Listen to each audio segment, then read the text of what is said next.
Hi అందరికీ నమస్కారం. ఈరోజు కంటెంట్ వచ్చేసి మనలో మామూలు మనిషిగా కామన్ మ్యాన్గా ఉన్న సర్పంచ్ అవినీతి పరుడుగా ఎలా మారుతాడో ఈ వీడియోలో చూద్దాం. గ్రామంలో ఒక సాధారణ మనిషి నాయకుడు అవుతానని చెప్తాడు, సేవ చేస్తాను, ప్రజల కోసం పని చేస్తాను అంటాడు. కానీ కుర్చీ వచ్చాక వెంటనే మారిపోతాడు. ఈరోజు మనం మాట్లాడేది అలాంటి ఒక సర్పంచ్ గురించి.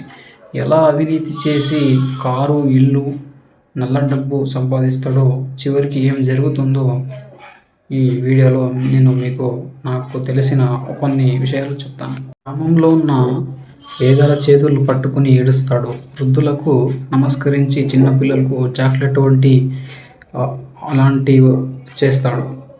గ్రామం నమ్ముతుంది. ఇప్పుడు విలేజెస్ అందరూ ఏమంటారు, విలేజెస్ వాళ్ళు తొందరగా ఇదైపోతారని చెప్తారు. మరేమైనా పెద్ద మనిషి కదా, మనల్ని అర్థం చేసుకుంటాడు అని మనం అనుకుని ఎన్నికల రోజు వస్తుంది. జనం భారీగా ఓటేస్తారు, ఫలితాలు వస్తాయి. అభినందనలు సర్పంచ్ గారు అని ఎత్తుకుని ఎగిరేస్తాం మనం సర్పంచ్ గారిని. ఇక్కడికి వచ్చేసరికి కథలో ట్విస్ట్ మొదలవుతుంది. అది ఏంటంటే, కుర్చీ కాస్త పడుతుంది. ఒకప్పుడు బైక్ మీద తిరిగిన మనిషి ఇప్పుడు పెద్ద కారులో తిరుగుతాడు. కార్లు వస్తాయి. జనం చూడగానే లేచి నిలబడాలి, చేతులు కలపాలి అనే మొదట్లో బాగుంటుంది. కానీ కాసేపటికి మనసు మారుతుంది. గ్రామంలోకి డబ్బులు రావడం మొదలవుతాయి. గవర్నమెంట్ ఫండ్స్ వస్తాయి, గ్రాంట్స్ అవుతాయి, స్కీమ్స్ డబ్బులు వస్తాయి, కాంట్రాక్టర్లు వస్తారు. అక్కడ మొదలవుతుంది ప్రతి ఒక్క ఊరి సర్పంచ్ గారి అవినీతి. ఇక్కడే అప్పుడు గ్రామంలో కొత్త రోడ్డు టెండర్లు వస్తుంది.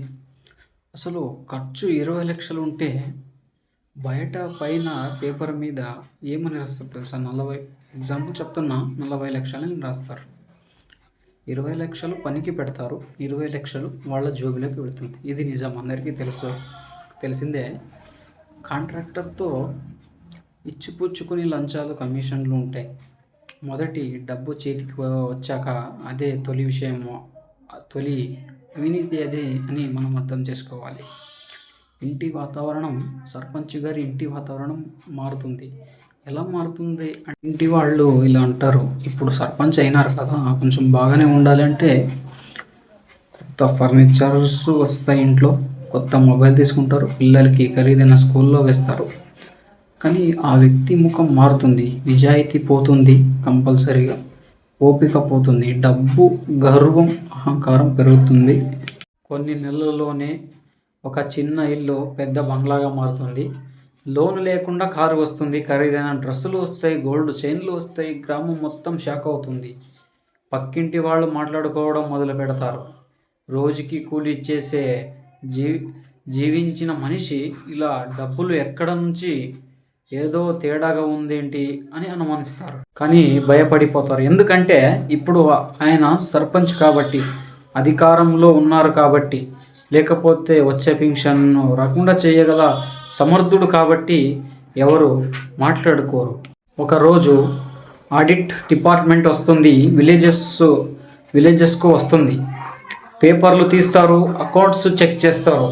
పేపర్ మీద రాసిన అబద్ధాలు బయటపడతాయి, డూప్లికేట్ బిల్లులు బయటపడతాయి, ఫేక్ నైన్లు బయటపడతాయి, మిస్ అయిన లెక్కలు బయటపడతాయి, కాంట్రాక్టర్ లంచం, ట్రాన్స్పోర్టులు అన్నీ పక్క ప్రూఫ్తో అవుతాయి. గ్రామం ముందే సర్పంచ్ గారిని ప్రశ్నిస్తుంది, ఇది నిజమా?